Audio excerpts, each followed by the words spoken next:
Hi everyone! Magandang hapon sa inyo mga ka-channel. Nandito na naman tayo guys. Gagawa tayo ng content for our channel for today.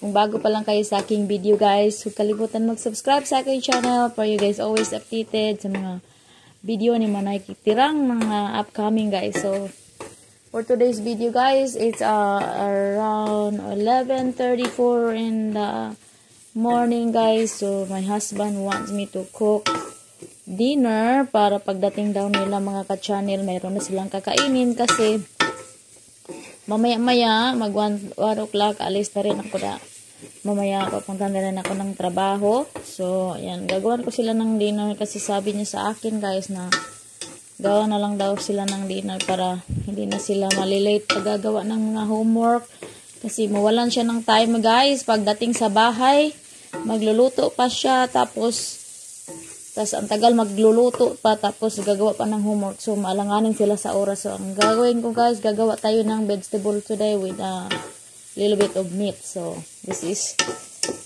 what I did first is onion and garlic. I'll mix together and we will see what's the next guys. So mayroon tayo dito guys, steakhouse is seasoning this already guys. So pork loin fillet. So, yung gagawin ko nito guys, isa-slice ko to siya, tapos lagyan ko ng mga vegetables. So, like, this one, broccoli, and also beans. So, yan. Isa-slice ko yan siya, para meron na silang pang dinner for tonight. So, I have already rice I cooked this morning. So, ang gagawin na lang nila is i-heat na lang nila guys para mayroon silang time nga ng mga homework, mag-reading or everything. Life for the mother with a student guys is so you know, busy and at the same time happy. You can see your children learning about school. So ito na po yung nahimay-himay ko guys. Na-slice ko lang siya ng maliit para ilagay po natin dito. So, ilagay natin yan dito, diretso guys, para wala na tayong huhugasan pa. So, ayun. So, ito ay dinner nila tonight or baka tomorrow ito na rin ang ilagay ko sa kanilang lunch sa school. Kasi, mga anak ko guys, hindi ko pinakain sa school kasi ang pagkain doon is, para sa akin is junk, you know. Hindi siya, guys, yung mahal pa, tapos hindi pa siya masarap. So, breakfast nila meron silang breakfast din doon guys, cereal, like the muffins. So, para sa akin, hindi ko worth it sa aking mga anak. So, every morning guys, magluluto talaga ako ng pagkain sa kanila. Papakainin ko talaga sila bago sila alis papuntang school. Kasi, yung panganay ko guys, so, magbe-breakfast lang yan siya, hindi na yan magla-lunch. Kasi ayaw niyang mag-lunch. So, pag punta ko sa trabaho, dalhin ka na lang yung lunch niya. Doon siya kakain sa place ng aking tinatrabahoan. So, ang lunch kasi sa school, guys, hindi sa mga bata. Hindi kasya sa mga bata. Tapos, ang mahal-mahal pa. So, ginagawa ko, every morning, 5:30, magigising na ako, guys.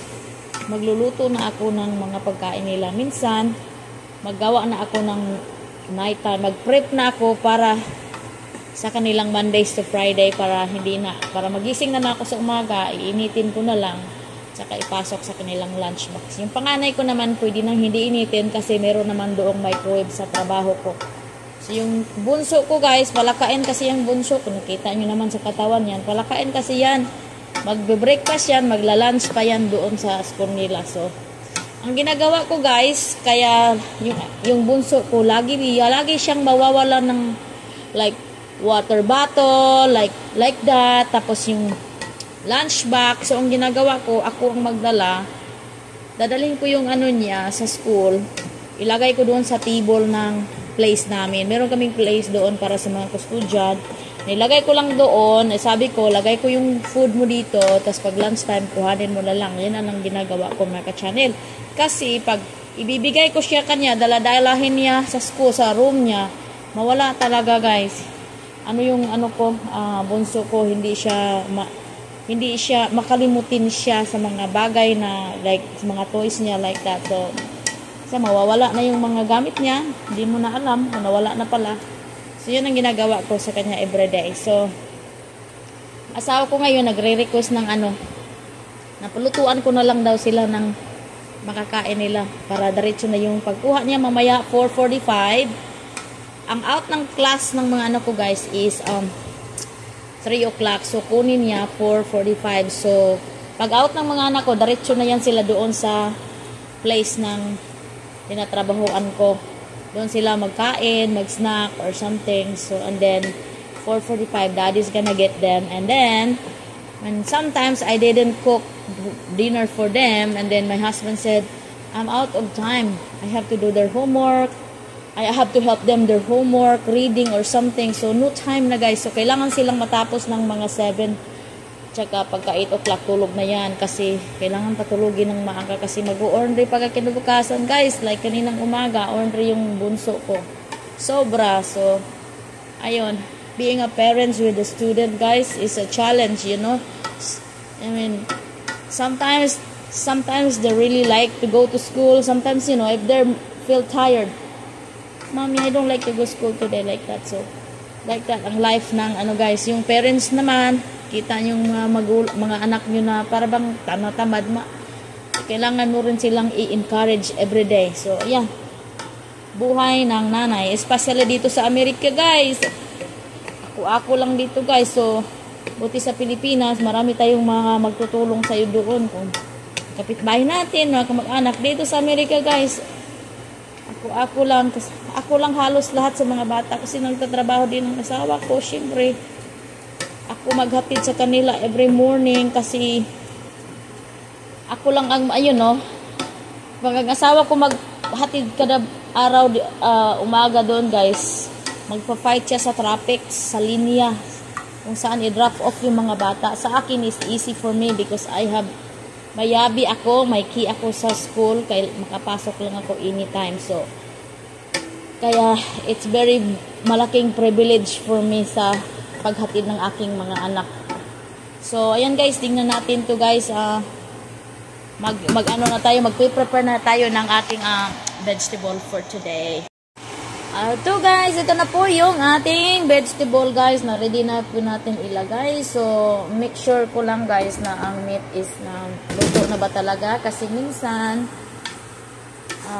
sa tingin mo luto na pero hindi pa pala. So, make sure ko guys kasi hindi ko na i-half cook lang ito. Once na ilagay ko tong vegetable, parang 5 minutes lang ang ipaano ko tapos i-off ko na. So, hindi na ako naglalagay ng mga maraming seasoning nito guys kasi yung meat parang na yun meron nang na siya nakalagay ng mga maraming seasoning. Naglagay lang ako ng konting oyster sauce and then ayun lang. So tama na ito guys ang timpla para di tayo sa alat. So parang luto na ito siya guys. Marinik na itong meat. So, yan, papakita ko sa inyo guys ha. Ayun, ilagay na natin yung ating mga guni-guni sa ating pagkain for today's video. Ilagay natin yung mga vegetable na ating nabili sa Sam's Club. Ito ay beans, green beans guys. At saka broccoli. So, ayun yun ang ating video for today. Gawin natin to para magiging soft ang kanilang day.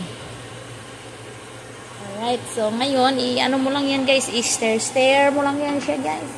Optional lang ito guys, kayo na bahala ang tawag nito guys sa akin is lang ito, guest cook lang ito guys. Pero masarap din naman. Optional lang ang pagluluto. Anong maisip niyong lulutuin para sa pamilya niyo, okay na yan. Okay na yan. And then a little bit of rice for them later. But most of the time, they eat a lot of vegetable like broccoli, like that. Especially sa aking panganay guys, ang lakas ng kumain ng yung carrots. So, meron pala ako ditong carrots. Ilalagyan ko to ng carrots guys, okay? Meron tayong carrots, lagyan natin to para ma-frity-frity ang ating luto for today. So, ito, ulam na rin nila to bukas. Tomorrow it's Friday. So, ulam na rin nila yan bukas. So, kung may sobra pa, ihapunan na rin. Ganyan. Para diretso-diretso na ang buhay, guys. So, ayan.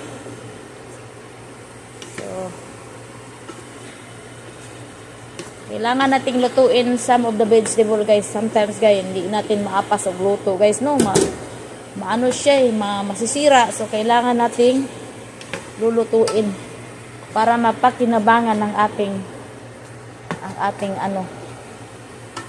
vegetable. Kasi mahal-mahal. Pero, alam mo, guys, may nakita akong vlog sa Pinoy sa Alaska. Yung nasa Nome, Alaska siya. Ang mahal-mahal talaga ng mga bilhin doon, guys. Alam mo yung 5 pound na rice is $22. Sabi ko, wow, grabe.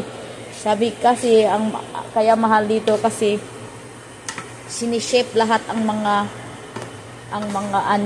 produkto. Pag frozen doon, yan siya, isabay sa ilipad sa eroplano. Pag summertime, sa barko. So, kaya mahal ang lahat ng mga pagkain doon, mga ka-channel. So, alam mo yun, na-shock talaga ako, mga ka-channel, yung watermelon. Grabe, ang mahal. Sabi niya sa akin. Sabi niya sa video that napakasakit sa bulsa ang presyo nito. Alam niyo ba kung magkano? It's $50 isang watermelon. So, alam dito, guys, sa Panama City is only $6 or $7. It depends sa gidakon. Pero sa kanya, guys, surprise talaga ang mga bibilihin doon. So, ang nakaano lang sa kanya is very, very, lang siya talaga. Marunong siya sa buhay. Lagi silang nag-ano ng mga king crab. Yung lang nila, yung pag winter time, nagki-king crab sila. So, blessed lang siya talaga doon sa king crab, mga channel. Kasi dito sa Panama City, wherever, king crab is so expensive. So, sa kanila is free lang kung talagang marunong kang maghanap ng king crab. So, yan, napakamahal doon, guys. Grabe, sobra. Yung mga lettuce nila, $6. Ay, nasashock talaga ako, guys, sa mga presyo doon sa Nome, Alaska. So, shout out sa iyo, Pinay sa Alaska. Talaga ako, nalilibang talaga ako sa yung mga video.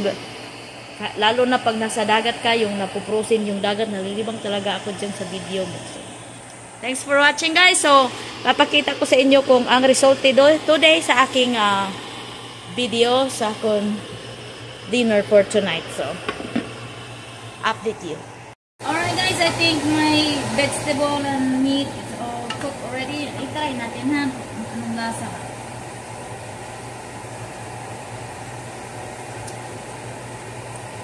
Masarap siya na maasim-asim, guys. So, yan, okay na yun sa kanila, guys. So, talagang half-cook lang ang nilagay ko nito para kasi maano pa to pagtatakpan mo patayin mo na yung maano pa to sa init. So, ayan, guys, pakita ko sa inyo ang aking cook for today. So, ayan, guys. So, ayan po yung ating dinner for tonight. Their dinner. So, all they have to do is just heat the rice. And then this one. Alright, guys, ito lang muna ang ating video for today. And I hope you guys have a wonderful day. We'll see you in the next vlog. Bye-bye!